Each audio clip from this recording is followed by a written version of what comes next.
Dia, boa tarde, boa noite, boa madrugada para você, meu amigo, minha amiga do LAC Cursos. Hoje mais uma aulinha também bacana, rápida, mas importante, que é contagem de prazo segundo o nosso Código Penal. O artigo 10 do Código Penal diz o seguinte: o dia do começo inclui-se no cômputo do prazo. Conta-se os dias, os meses e os anos pelo calendário comum. Na verdade, aqui, a gente está falando dos prazos penais. Por quê? Porque existem os prazos penais e existem os prazos processuais penais. E na contagem dos prazos penais, você sempre vai incluir o dia do começo. Então, um exemplo de prazo penal são as prisões temporárias. As prisões temporárias são prisões de curta duração, que tenha como finalidade assegurar a investigação criminal, assegurar a produção de provas durante essa investigação em determinados crimes. E a prisão temporária tem prazo de 5 dias, prorrogáveis por mais 5 dias. E, no caso, numa prisão temporária, essa contagem dos prazos dos 5 dias inicia-se a partir do dia do seu cumprimento. Então, vamos imaginar que a pessoa foi presa para cumprimento da prisão temporária no dia 10, o prazo começa a contar a partir do dia 10. E aí, 5 dias. É até interessante, o grande professor Luiz Flávio Gomes diz o seguinte, lá ele diz assim, que numa prisão temporária com prazo penal é interessante por quê?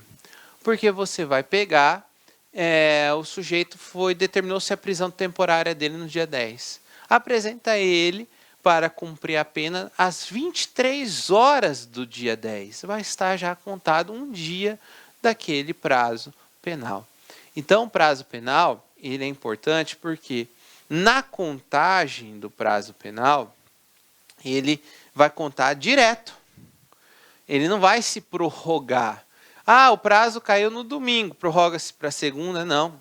Ele encerra-se no domingo. Então, o prazo penal é um prazo fatal.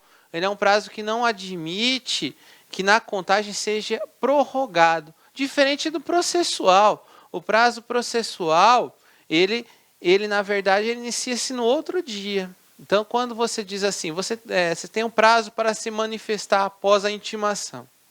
O prazo é de 5 dias. O prazo começa a correr no dia após a sua intimação. Por isso, é importante você não confundir o prazo penal com o prazo processual penal. Lembre-se, no prazo penal inclui-se o dia do começo. Então, você vai lá, o prazo inicia-se no dia 10, o dia 10 inicia-se o cômputo.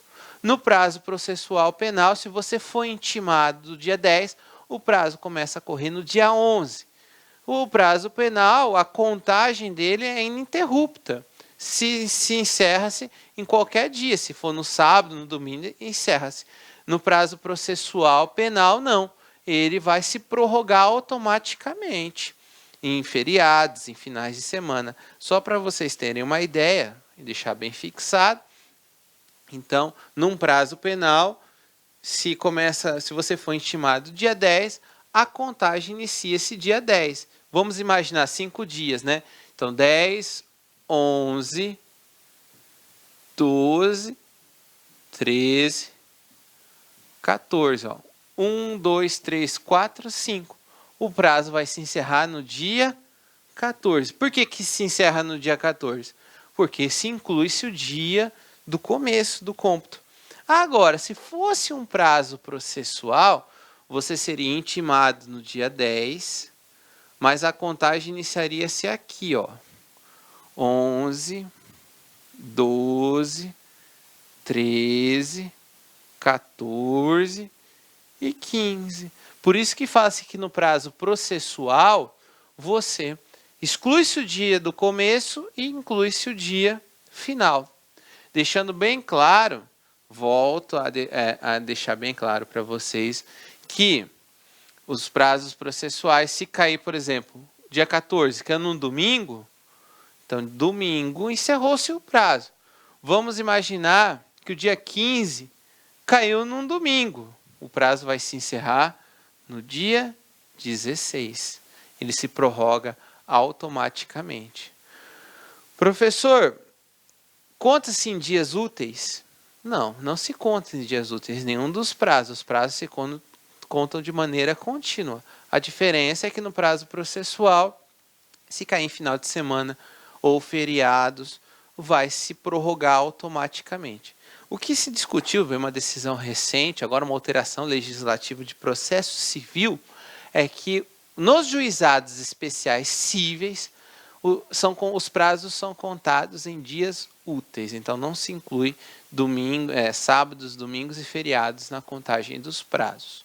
Aqui não tem isso, tá? No prazo processual penal e no prazo penal são de formas contínuas. A diferença é que no prazo penal inclui-se o dia do começo e no prazo processual exclui-se o dia do começo e inclui-se o dia final, sabendo que no prazo penal não há prorrogações automáticas e no prazo processual existe essa prorrogação automática. Professor, os prazos penais estão aonde? Estão dentro do Código Penal.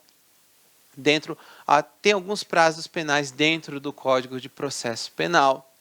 Mas como que eu vou saber que é um prazo penal ou processual penal?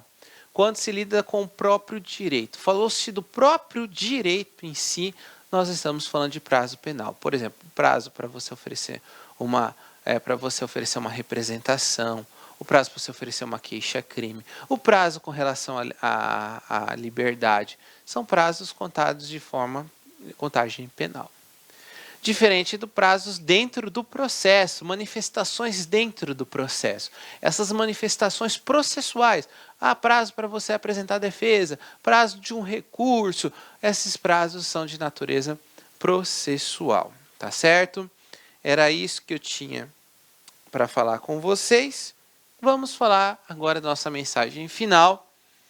Com calma, paciência, de repente tudo acontece.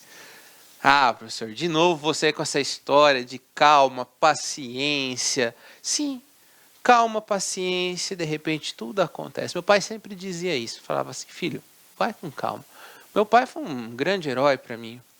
E meu pai sempre dizia assim, filho, eu não cobro de você para você passar no concurso, neste ou no concurso A, B ou C. Eu tenho certeza que você vai passar. Ele sempre falava isso para mim.